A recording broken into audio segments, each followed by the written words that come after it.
So if we let a and b be these variables here, the first equation just becomes a plus 3 times b is equal to 3 over 4.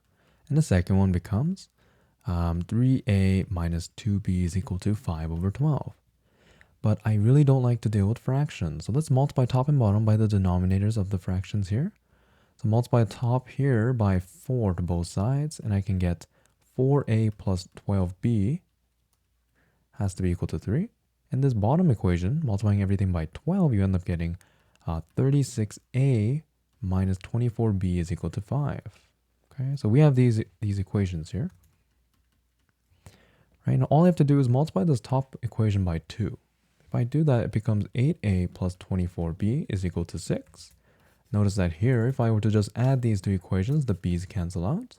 So then adding just the a's together, right, you end up getting just 44a is equal to 11. So dividing both sides by 44, I get 1 over 4 as our a value. Okay, so I get this, right? But I need to plug this into now this equation. And I specifically chose this equation because not only are the numbers smaller, but if I were to plug in for our a, right, you get this. But notice that I got rid of the fractions right away. Okay, so then subtracting both sides by 1, you get this. So then b must be 1 over 6, right? Let me make this more like a b. So 2 over 12 is the same thing as 1 over 6.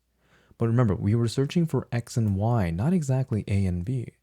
But a, we set it to be 1 over x. So then 1 over x is equal to 1 over 4, right? The top's the same, so that means x must be 4.